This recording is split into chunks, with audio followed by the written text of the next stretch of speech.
Hello बच्चों, स्वागत है मेरे नए वीडियो में। आज के इस वीडियो में हम लोग क्लास 12 चैप्टर नंबर 2 प्रतिलोम त्रिकोणमितीय फलन के बारे में जानेंगे। इससे पहले कि हम लोग चैप्टर स्टार्ट करें, सबसे पहले अगर आप इस चैनल पे नए हैं तो इस चैनल को लाइक और सब्सक्राइब जरूर कर लीजिएगा।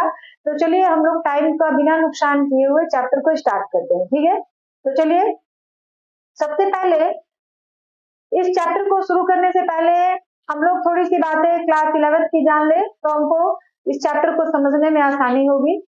क्लास 11 की जो आपने पढ़ा, क्लास 11 में जो आपने पढ़ा है त्रिकोणमिति। तो बच्चों, सबसे पहले हमको ये बताइए कि त्रिकोणमिति किसे कहते हैं। What is trigonometry? त्रिकोणमिति क्या होती है? तो देखिए, ये सारी चीजें क्लास 11 की है। अगर आप भूल गए हैं तो उसको थोड़ा सा फिर से रिमाइंड कर लीजिए ताकि चीजों को समझने में आपको आसानी होगी, ठीक है। क्लास 11 में आपने पढ़ा था कि जो ट्रिगोनोमेट्रिक रेशियो होते हैं, त्रिकोणमितीय अनुपात होते हैं, वो कितने होते हैं? 6, ठीक है। और 6 ट्रिगोनोमेट्रिक रेशियो होते हैं। कौन कौन से? साइन, जिसको हम लोग साइन थीटा भी कहते हैं। फिर साइन का उल्टा क्या हो जाता है बच्चों? कॉसेक, ठीक है। Cos, cos theta, cos theta का उल्टा क्या हो जाएगा बच्चों? Sec theta, sec theta. उसके बाद टैन थीटा, और टैन थीटा का उल्टा क्या होता है? Cot theta. इतने से बात समझ आ रही है? अगर आपको अनुपात नहीं पता है, आप भूल गए हैं, तो एक छोटा सा ट्रिक याद रखिएगा, लाल बटा कक्का, ठीक है। एल, एल का मतलब होता है लंब, ए का मतलब होता है आधार, फिर एल, एल का मतलब हो गया लंब, और उसके नीचे जो है के का मतलब हो गया कर्ण, फिर के का मतलब वही, और ए का मतलब हो गया आधार, ठीक है।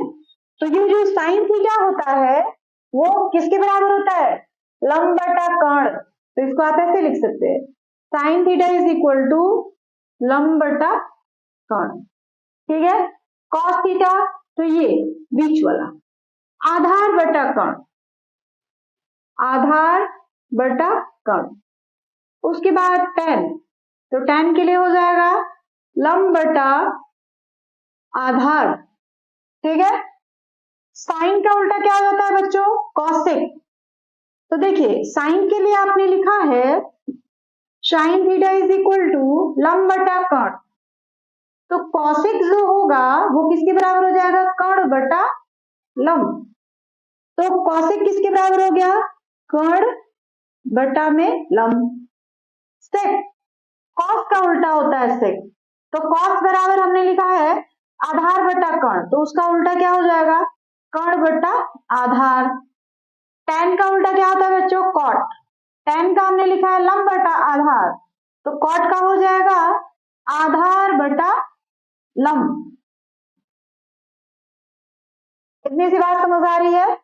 सबको क्लियर हो रही है बातें? ओके, अब हम लोग आगे बढ़ते हैं और अब हम लोग जानेंगे कि जो डिग्री, जो थीटा के वैल्यूज होते हैं वो किस तरह, आप अगर आपको याद है तो अच्छी बात है।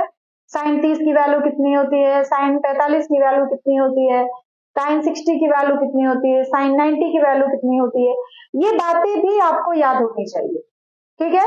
और अगर आपको ये चीज नहीं याद है तो हमारे पास एक छोटा सा ट्रिक है जिसको आप जान लीजिए, तो ये आप कभी भी भूल नहीं पाएंगे कि किस तरह से साइन 30 की वैल्यू निकालेंगे, साइन 60 की वैल्यू निकालेंगे, साइन 45 की वैल्यू निकालेंगे। ये सारी बातें आपको बिल्कुल समझ में आ जाएंगी, ठीक है।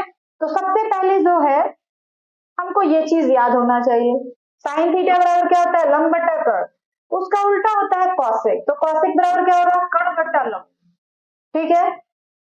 कॉस थीटा क्या होता है? आधार बटा कर्ण, तो उसका उल्टा हमने किया कर्ण बटा आधार। उसके बाद tan थीटा बराबर क्या होता है? लंब बटा आधार, तो cot थीटा क्या हो जाएगा? आधार बटा कर्ण। इतनी बातें समझ आ रही हैं आपको अच्छे से? चलिए आपने ट्रिगोनोमेट्री में जितनी भी आइडेंटिटीज हैं वो भी आपको याद रखना पड़ेगा, ठीक है। तभी जो है आप इस एक्सरसाइज को, इस चैप्टर को आप बढ़िया से समझ पाएंगे और बढ़िया से सॉल्व कर पाएंगे, ठीक है। तो अगर आपको जो ट्रिगोनोमेट्रिक आइडेंटिटीज होती हैं वो अगर आपको नहीं याद है तो उसको भी थोड़ा सा रिमाइंड कर लेते हैं।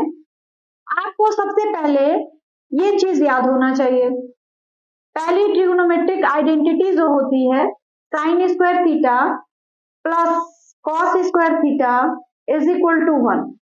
अगर आपको एक आइडेंटिटी ये याद है तो इसी के आधार पे जितनी आइडेंटिटीज होती हैं, जितने ट्रिगोनोमेट्री में फॉर्मूले होते हैं वो सारे आप याद कर लेंगे, ठीक है।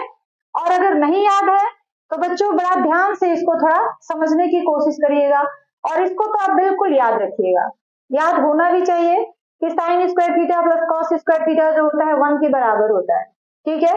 अब यहां से हम सारी आइडेंटिटीज निकाल सकते हैं इसके हेल्प से। आपके पास जितने भी ट्रिगोनोमेट्री में फॉर्मूले होते हैं वो सारे आप निकाल सकते हैं। कैसे, देख लीजिए। Sine square theta plus cos square theta की वैल्यू हो गई 1। अब हमने क्या किया, sine square theta is equal to cos को यहां से उठा के इस साइड लाएंगे तो क्या हो जाएगा 1 माइनस कॉस स्क्वायर थीटा। इतनी बात क्लियर हो गई। उसके बाद साइन थीटा की वैल्यू कितनी हो जाएगी बच्चों, under root 1 minus cos square theta, ठीक है। अगर आप एक आइडेंटिटी ये वाली याद रखते हैं तो उसके हेल्प से देखिए आपको कितनी आइडेंटिटीज मिल जा रही हैं, ठीक है। दूसरी, अगर आप कॉस को यहीं रहने दें तो साइन को उधर ले चलेंगे तो साइन जब दूसरे साइड जाएगा तो क्या होगा, उसका साइन जो होगा, चिन्ह जो होगा बदल जाएगा। तो अब हमारे पास फॉर्मूला क्या आ गया बच्चों, cos theta is equal, cos square theta is equal कितना, तो केवल कॉस थीटा यानी यहां से स्क्वायर हटाओगे तो इसके ऊपर जो है दूसरे साइड में रूट चल जाएगा। आगे बात समझ में। अगर आपने ये एक आइडेंटिटी याद रखा है तो उसके हेल्प से आप सारी आइडेंटिटीज को लिख सकते हैं। देखिए, रटने से बढ़िया है कि आप कॉन्सेप्ट को क्लियर करिए, कॉन्सेप्ट याद रखिए, because concept is the power. किसी भी चीज का अगर आपको कॉन्सेप्ट क्लियर है तो आप सारी चीजों को अच्छे से समझ भी सकते हैं और किसी भी क्वेश्चन को अच्छे से सॉल्व भी कर सकते हैं। तो ये जरूरी नहीं है कि सारी चीजें आप रट के ही याद करें, उसको आप समझ के भी अपने माइंड में सेट कर सकते हैं और जरूरत पड़ने पे आप उसको लिख सकते हैं, उसका यूज कर सकते हैं, ठीक है। तो चलिए, ये चीज हो गई। उसके बाद इसी आइडेंटिटी से कुछ और फॉर्मूलेज हम देखते हैं। देखिए, sine square theta plus cos square theta is equal to 1। Sine square theta से दोनों तरफ भाग देने पर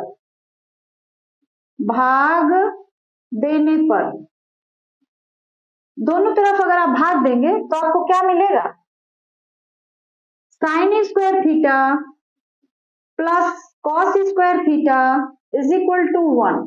हमने क्या किया है, साइन स्क्वायर थीटा से दोनों तरफ हम भाग दे देंगे, तो भाग दे दीजिए साइन स्क्वायर थीटा से।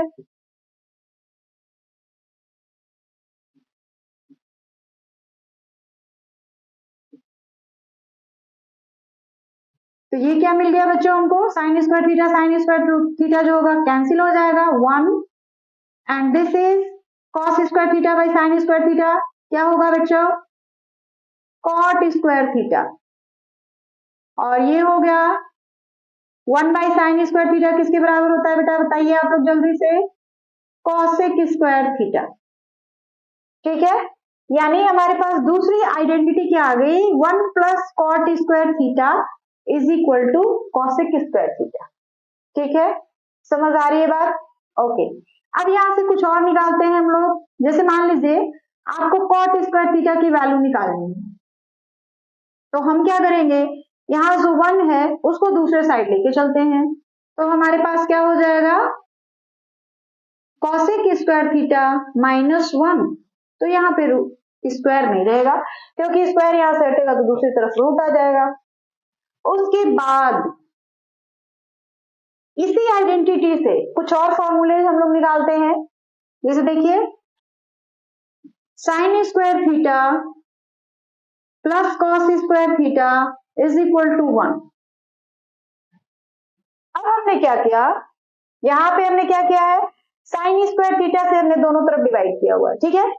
अब यहाँ पे हम लोग क्या करेंगे, कॉस स्क्वायर थीटा से हम लोग दोनों तरफ डिवाइड कर देंगे, तो क्या हो जाएगा, साइन स्क्वायर, हम ऐसा लिख लिए पहले, कॉस स्क्वायर थीटा से दोनों तरफ भाग देने पर भाग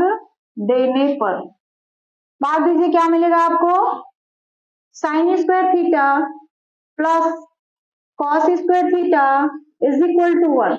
हमको क्या करना है बेटा, कॉस स्क्वायर थीटा से दोनों तरफ भाग दे देना है, तो भाग दीजिए यहाँ पे कॉस स्क्वायर थीटा से,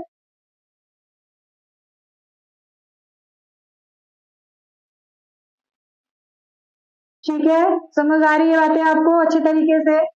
sign square theta by cos square theta किसके बराबर हो जाता है बेटा, tan square theta plus cos square theta by cos square theta, ये किसके बराबर हो जाएगा बच्चों, बताइए जल्दी से, 1।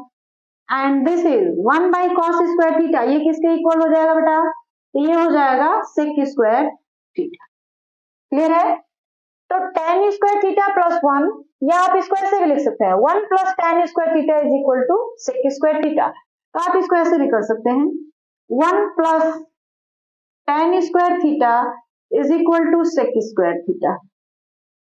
तो अगर आपको tan स्क्वायर की वैल्यू निकालनी है सेक के फॉर्म में, तो क्या हो जाएगा बच्चों, 1 को हम लोग दूसरी साइड ले चलेंगे, तो ये हो जाएगा सेक स्क्वायर थीटा -1। क्लियर है, हमने क्या किया, 1 को यहाँ ला दिया, तो 1 यहाँ प्लस था तो दूसरी साइड गया तो माइनस हो गया। अब केवल tan थीटा की वैल्यू आपको निकालनी है बच्चों, तो क्या होगा, under root sec square theta -1। Clear है बच्चों, देखिए इतने सारे फॉर्मूले जो हैं, इतनी सारी आइडेंटिटी जो है, वो एक अगर आपको आइडेंटिटी याद है तो उसके हेल्प से ये सारे आइडेंटिटीज को आप लिख सकते हैं और याद भी कर सकते हैं। क्लियर है, तो आपको रटने की जरूरत नहीं है, आप बस एक आइडेंटिटी याद रखिए, उसके बाद उसी आइडेंटिटी को साइन स्क्वायर से भाग दे दीजिए, फिर कॉस स्क्वायर से भाग दे दीजिए, आपको इतने सारे फॉर्मूले मिल जाएंगे। ठीक है, उसके बाद जो अगली पॉइंट आती है वो क्या है कि जो एंगल्स होते हैं, ठीक है, जैसे 30 डिग्री, 45 डिग्री, 60 डिग्री, 90 डिग्री, इन सारे की वैल्यूज याद रखनी पड़ेगी आपको। अगर सारे एंगल्स की वैल्यू आपको नहीं पता है तो फिर तो बेटा आपको बहुत ज्यादा मुश्किल होने वाला है। ठीक है, लेकिन यहाँ पे एक शॉर्ट ट्रिक आपको बता दे रहे हैं जिससे आप बड़े ही आसानी से सारे एंगल जो है उनकी वैल्यू को फाइंड आउट कर सकते हैं। क्लियर, तो चलिए हम लोग वो जो हमारा मेथड है, जो शॉर्ट ट्रिक है वो देख लेते हैं। तो चलिए अब हम लोग देखते हैं कि किस तरह से जो एंगल्स होते हैं थीटा की वैल्यू हम लोग निकाल सकते हैं। जैसे देखिए फॉर्मूला है हमारे पास, sine theta is equal to under root finger number by 2, और कॉस थीटा के लिए क्या है, under root finger above by 2। जैसे मान लीजिए आपको इस तरीके से साइन 30 डिग्री का मान निकालना है, ठीक है, तो हम लोग लिखेंगे sine 30 is equal to finger number, तो ये कितने नंबर की फिंगर पे है, 1 नंबर की, तो 1 डाल देंगे, और नीचे 2, 1 का स्क्वायर रूट क्या हो जाएगा 1 अब बाई 2, यानी साइन 30 की वैल्यू कितनी हो गई 1/2। मान लीजिए आपको कॉस 30 की वैल्यू निकालनी है, तो कॉस 30 की वैल्यू कैसे निकालेंगे, तो देख लीजिए फिंगर एबव, तो ये 30 है, 30 के ऊपर फिंगर एबव मतलब जो एंगल निकालना है उसके ऊपर कितनी उंगलियां हैं, तो cos 30 यहाँ पे है, 30 डिग्री यहाँ पे, इसके ऊपर कितनी उंगलियां हैं 1 2 3, तो ये हो गया अंडर रूट 3/2। आगे बात समझ में, तो इस तरीके से आप सारे वैल्यूज निकाल सकते हैं। ठीक है, तो अब मान लीजिए आपको sin 45 की वैल्यू निकालनी है, तो देखिए फिंगर नंबर sin 45 कितने नंबर के फिंगर पे आ रहा है? 2 नंबर के फिंगर पे आ रहा है, तो हम लोग यहाँ लिखेंगे sin 45 degree is equal to finger number, यानी कितने नंबर के फिंगर पे आ रहा है? 2 नंबर के फिंगर पे आ रहा है, तो यहाँ हम लोग 2 लिख देंगे बाई 2। क्लियर है? अब अंडर रूट 2 बाई 2 को आप लिख सकते हैं under root 2 into under root 2, तो क्या हो जाएगा? यानी 1 बाई अंडर रूट 2। आगे बात समझ में? उसी तरीके से आप और भी वैल्यूज निकाल सकते हैं, जैसे साइन 60 का मान आपको निकालना है, तो साइन 60 का मान कैसे निकालेंगे भाई? देख लीजिए फिंगर नंबर साइन 60 कितने नंबर के फिंगर पे है बेटा? 3, तो यहाँ रखा जाएगा अंडर रूट 3 बाई 2, यानी साइन 60 की वैल्यू कितनी हो जाएगी? Under root 3 by 2। और साइन 90 की वैल्यू निकालनी है, तो कैसे निकालेंगे? साइन 90 इज इक्वल टू, तो कितने नंबर के फिंगर पे है 90? 4 नंबर के फिंगर पे है, तो यहाँ 4 लिखेंगे बाई 2। 4 का स्क्वायर रूट क्या हो जाएगा? 2 बाई 2, यानी साइन 90 की वैल्यू कितनी हो जाएगी बेटा? 1। ठीक है, आ रही बात समझ में आपको अच्छे से? चलिए अब हम लोग कॉस की वैल्यू निकालते हैं। कॉस 30 की वैल्यू हमने अभी बताया फिंगर एबव बाई 2, तो फिंगर एबव यानी 30 के ऊपर कितनी उंगलियां हैं? 3, तो 3 बाई 2। मान लीजिए आपको निकालना है कॉस 45 का मान, तो उसके लिए क्या होगा? फिंगर एबव 45 के ऊपर कितनी उंगलियां हैं बच्चों? देखिए 1 2, तो यहाँ पे हम लोग रखेंगे अंडर रूट 2 बाई 2।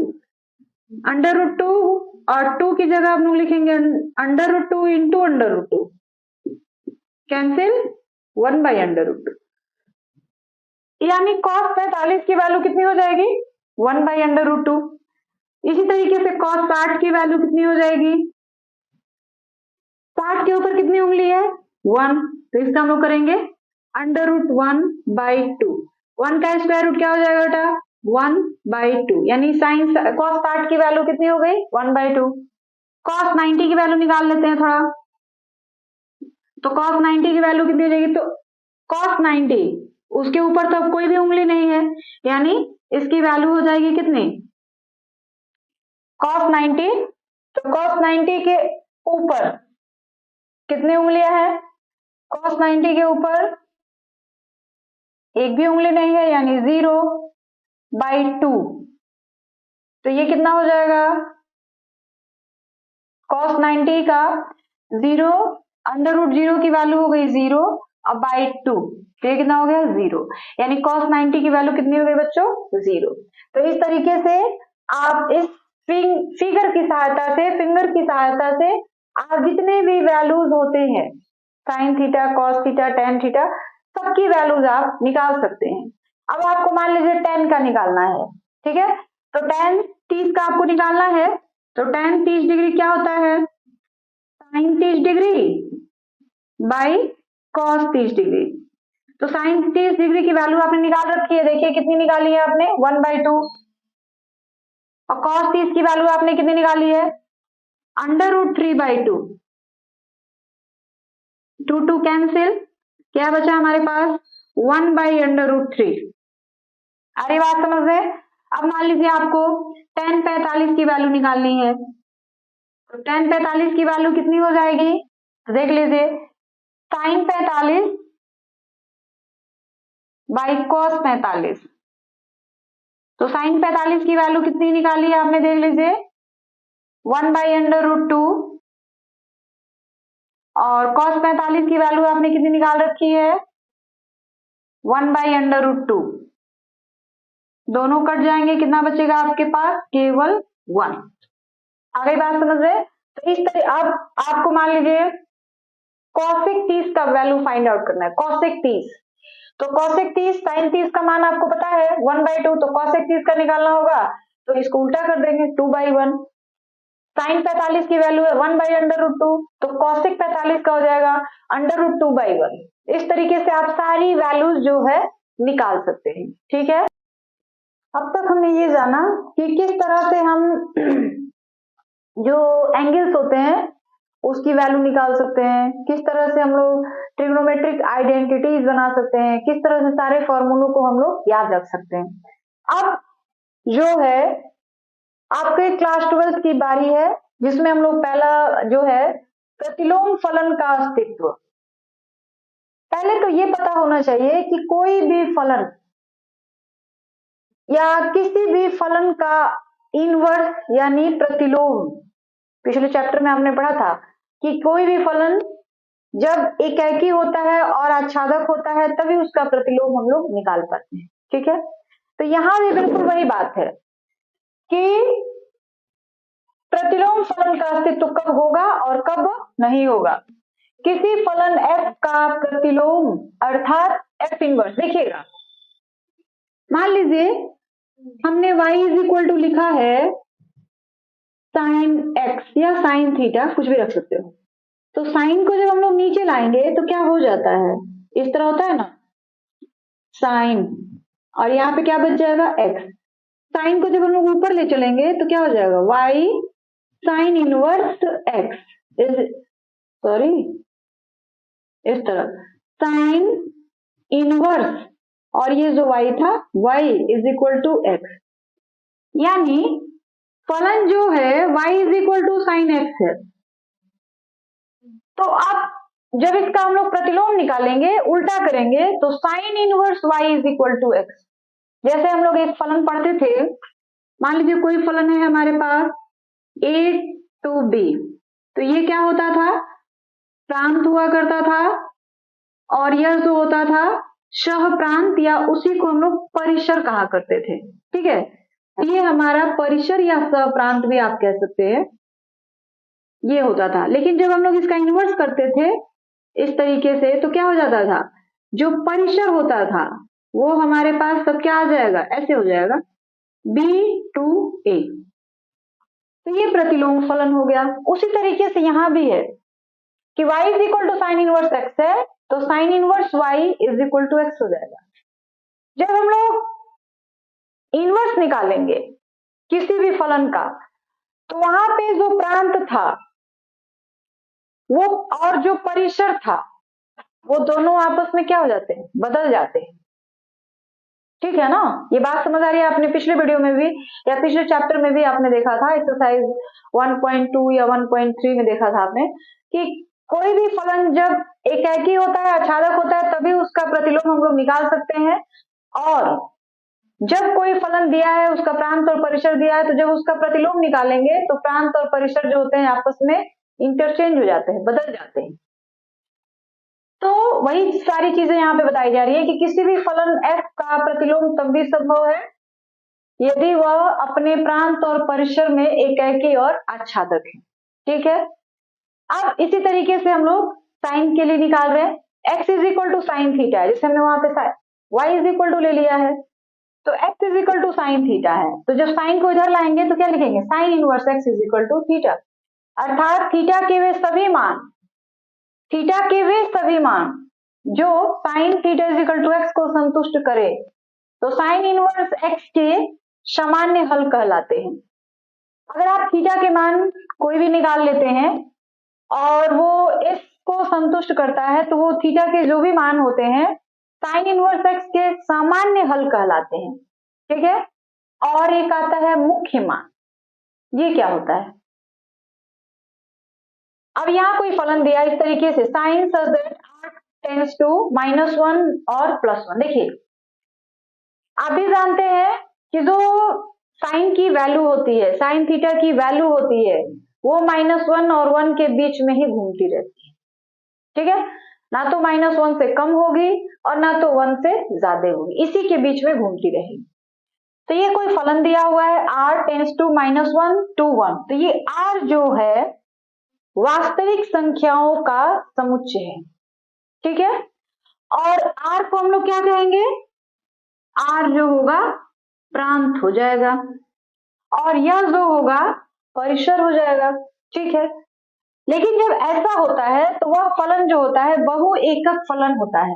यदि हम r के स्थान पर ये ले तो साइन इनवर्स साइन का प्रतिलोम फलन होगा। देखिए अब यहाँ लाइन थोड़ी समझने वाली चीज है, थोड़ा ध्यान से इसको देखिएगा आप लोग। कोई फलन दिया हुआ है इस तरीके से, जैसे हम लोग लिखते थे ना, ऐसे यहाँ पे लिखा है f such that a tends to b, तो वही चीज यहाँ पे भी दिया है। साइन, तो f की जगह पे साइन ले लिया गया है, such that r tends to -1 to 1। ये r क्या होता है? तो वास्तविक संख्याओं का समुच्चय है, जिसको हम लोग प्रांत कहते हैं। और यहाँ जो ये हमारा जो है ये परिसर है। ऐसी स्थिति में जो प्रतिलोम निकाल पाना संभव नहीं होगा, इसलिए ये बहु एकक फलन हो जाएगा। और बहु एककी फलन का प्रतिलोम निकालना मुश्किल हो जाता है। तो इसके लिए हम लोग क्या करते हैं, यदि हम r के स्थान पर, तो हम लोग क्या करते हैं, r के स्थान पर -π/2 और π/2 ले तो साइन इनवर्स साइन का प्रतिलोम फलन होगा। तो जो r जो दिया है ना, इसकी जगह पे हमने ये ले लिया -π/2 से लेके +π/2। तो उस समय जो हम लोग साइन इनवर्स ले तो साइन इनवर्स साइन का प्रतिलोम फलन होगा। अंतराल -π/2 π/2 में साइन इनवर्स x के मान को साइन इनवर्स x का मुख्य मान कहते हैं। अब देखिए, हम लोग जब अभी चैप्टर 2.1 स्टार्ट करेंगे तो उसमें प्रिंसिपल वैल्यूज पूछी जाएगी, मुख्य मान पूछा जाएगा। तो मुख्य मान जब हम लोग निकालते हैं तो जो हमारा रेंज बना हुआ है, यहाँ पे अंतराल बना हुआ है -π/2 और π/2 में साइन इनवर्स x के मान को साइन इनवर्स x का मुख्य मान कहते हैं। कोई भी मान निकालिए, अगर वो इस अंतराल के बीच में है तो उसको हम लोग मुख्य मान कहेंगे। ठीक है, एक्सरसाइज 2.1 में हम लोग मुख्य मान ही निकालना सीखेंगे और उसमें यही बताया जाएगा कि आप वो मान निकालिए। इसी तरह से सारे ट्रिग्नोमेट्रिक जितने भी रेशियो हैं सबके आप अभी हम लोग जानेंगे, उसके बारे में प्रांत और परिसर निकालेंगे। और जो यहाँ पे रेंज बना हुआ है, जो अंतराल बना हुआ है, मुख्य मान का मतलब यही होता है कि आप इस अंतराल के अंदर कोई मान निकालिए x का, और वह जो मान होगा साइन इनवर्स x का मुख्य मान बोला जाएगा। आई बात समझ में? आपको मुख्य मान यानी प्रिंसिपल वैल्यू के बारे में बस इतना ही जानना है कि जो भी आप x की वैल्यू फाइंड आउट करें वो इस रेंज के अंदर ही होना चाहिए। आगे बात समझ में? चलिए, उसके बाद जो है यहाँ पे ये देखिए अंतराल बना हुआ है, इसको हम लोग कहते हैं क्लोज इंटरवल। क्लोज इंटरवल और एक होता है ओपन इंटरवल। देखिए ये क्लोज है, ऐसे बड़े ब्रैकेट की तरह बना हुआ है ना, इसको हम लोग क्लोज इंटरवल पढ़ते हैं। ठीक है, और एक होता है ओपन इंटरवल। अब ये क्लोज इंटरवल और ओपन इंटरवल में क्या अंतर है, इसका मतलब क्या है? जैसे देखिएगा ये क्लोज है, क्लोज इंटरवल का मान का मतलब है कि जो आप मान निकालेंगे x के या थीटा के, वो इन दोनों के बीच में होना चाहिए, या तो इसके बराबर भी हो सकता है, इसके बराबर भी हो सकता है। आप इसको भी ले सकते हैं, इसको भी ले सकते हैं, या इनके बीच के मानों को भी ले सकते हैं। लेकिन यही अगर ओपन इंटरवल रहता तो इसका मतलब ये है, ये ओपन इंटरवल है, छोटा वाला ब्रैकेट बनाया जाता है तो इसको हम लोग ओपन इंटरवल बोलते हैं। ठीक है, इसका मतलब ये होता है कि आप इन दोनों को छोड़ दीजिए, -π/2 छोड़ दीजिए, अब +π/2 छोड़ दीजिए, इसके बीच के जो वैल्यूज होंगे उसको लीजिए। ठीक है, तो देखिए अभी हम लोग आगे इसके बारे में पढ़ते हैं। चलिए, तो चलिए देखिए, जैसे हम लोग अभी साइन इनवर्स x के प्रांत और परिसर के बारे में हम लोगों ने जाना है, उसी तरीके से जो बाकी के ट्रिग्नोमेट्रिक रेशियो होते हैं उनके प्रांत और परिसर निकालने के लिए ये टेबल आपको याद करना पड़ेगा। ठीक है, और इस टेबल में आपको यही बताया गया है कि जो फलन है, जैसे हम लोग लिखते हैं ना sine x y is equal to sine x, जब लोग इनवर्स निकालेंगे तो sine inverse y is equal to x हो जाएगा। तो उसी तरीके से जो साइन है, कॉस है, टेन है, सबके प्रांत और परिसर को जो है डिफाइन किया गया है। तो इस टेबल की सहायता से, इस सारणी की सहायता से आप उन सारी मानों को याद कर सकते हैं। चलिए देखिए, साइन इनवर्स एक्स का जो प्रांत होता है जैसे अभी हमने एक फलन दिया था आपको, sin x such that r tends to -1 और 1। इसका मतलब यही है कि जो इस sin x फंक्शन है, एक फलन है ये, इसका जो प्रांत है वो वास्तविक संख्याओं का समुच्चय है और जो परिसर है वो क्लोज इंटरवल -1 to 1 है। लेकिन जब इसका प्रतिलोम निकाला जाएगा, उल्टा किया जाएगा, तो क्या हो जाए, तब हम लोग लिखेंगे साइन इनवर्स एक्स, तब साइन एक्स नहीं रहेगा, साइन इनवर्स हो जाएगा। आप यहां से एक्स हटा भी सकते हैं, देखिए इस तरह। अब ये जो था यहां पे आ गया, और उस केस में देखिएगा टेंस टू, साइन में 1 किसकी वैल्यू होती है, साइन में 1 कितने डिग्री की वैल्यू होती है, साइन वाले सीरीज में 1 जो वैल्यू होती है साइन 90 डिग्री की होती है। तो साइन 90 डिग्री को ना लिख के हमने इस तरह लिखा हुआ है -π/2 और +π/2, बस इसकी वैल्यू रख दी गई है, -1 तो -π/2, 1 तो +π/2। जैसे देखिए यहां पे क्या है, जितने भी एंगल दिए गए हैं, जितने भी कोण की वैल्यूज दी गई हैं, वो सब डिग्री में नहीं, रेडियन में। ठीक है, तो मान लीजिए आपको 30 डिग्री लिखना है, तो 30 डिग्री को हम लिखेंगे π/6, 30 डिग्री आ जाएगा। क्यों? क्योंकि आप थोड़ा सा आसान भाषा में समझिए, पाई की वैल्यू हो गई 180 और 6, 30 डिग्री आ गया ना। तो यहाँ पे जितने भी एंगल यूज होते हैं, कोण हम लोग यूज करते हैं, वो डिग्री में नहीं, रेडियन में होने चाहिए, रेडियन में यूज करते हैं। ठीक है, उसी तरह से 45 डिग्री को हम लोग कितना लिखेंगे, तो देख लीजिए 2π/3। देखिए 45 डिग्री आ रहा है, 2 × 2π/3, तो π/3 तो ना, ये नहीं हो पाएगा। जैसे आप 60 डिग्री ले लीजिए, 60 डिग्री को आप लिखेंगे π/3, फिर 90 को लिखा जाएगा π/2। देखिए 45 को हम लोग लिखेंगे π/4। आप करके देख लीजिए कि 45 आ रहा है कि नहीं। जैसे देख लो 180/4, तो 2 से काटेंगे 90 और फिर 2 से काटेंगे 45, यानी 45 डिग्री को हम लोग क्या लिखेंगे, π/4। उसके बाद आता है 60 डिग्री, तो इसको हम लोग लिखेंगे π/3। आप काट के देख भी सकते हैं, 180/3 यानी 60 डिग्री।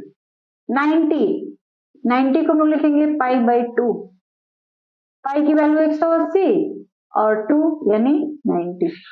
तो यहाँ पे जो आपका प्रांत है, और ये तो प्रांत हो गया, और यह जो मुख्य मान बना हुआ है इसी को हम लोग परिसर बोलते हैं। मुख्य मान जो है इसी को हम लोग परिसर बोलते हैं, परिसर भी कह सकते हैं।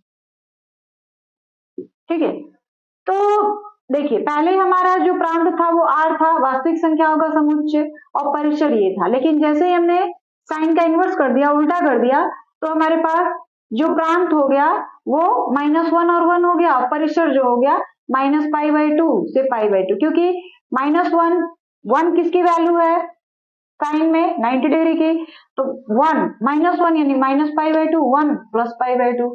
ठीक है, उसी तरह अगर cos इनवर्स x का आपको निकालना है, तो उस केस में जो प्रांत होगा -1, 1 हो जाएगा, और जो परिसर होगा वो 0 to π हो जाएगा।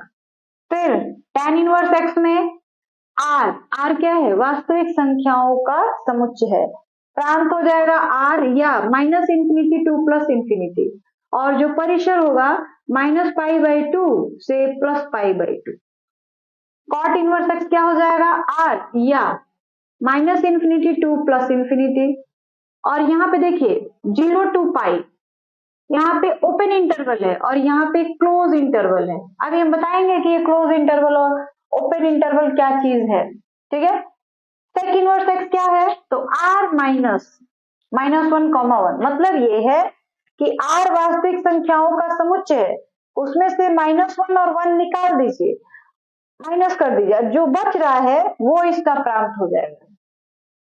अब जो वास्तविक संख्याएं होती हैं, 0 माइनस में भी हो सकते हैं, प्लस पॉजिटिव नंबर भी हो सकते हैं, फ्रैक्शन वाले वैल्यूज भी हो सकते हैं, डेसिमल नंबर भी हो सकते हैं, तो उसमें आपको इन दोनों नंबरों को छोड़ देना है, उसको नहीं लेना, ठीक है।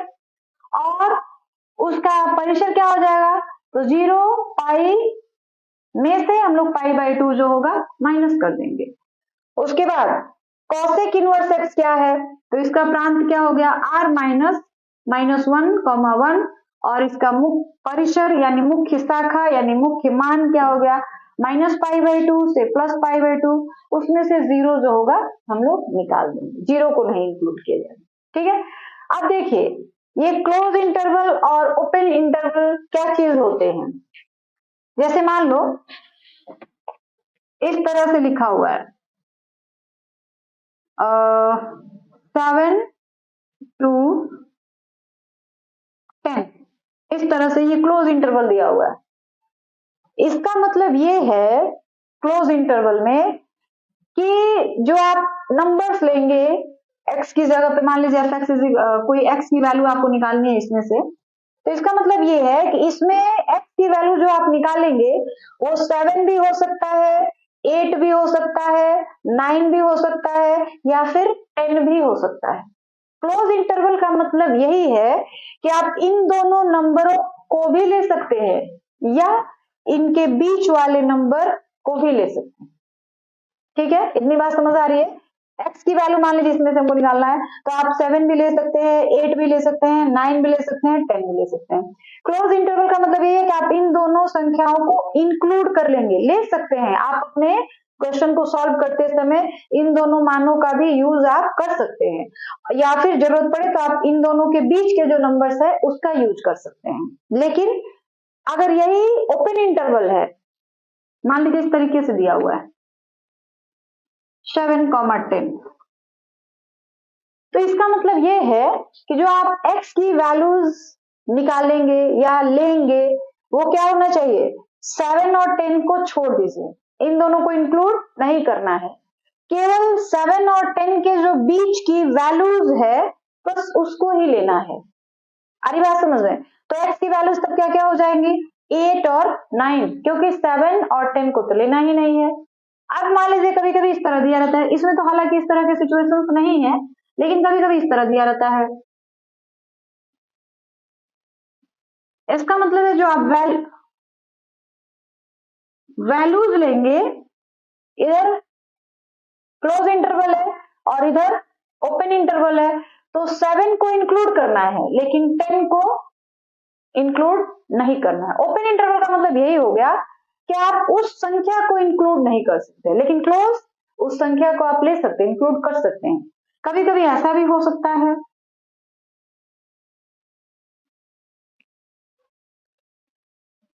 इसका मतलब ये है 7 को आप इंक्लूड नहीं कर सकते हैं लेकिन 10 को इंक्लूड कर सकते हैं।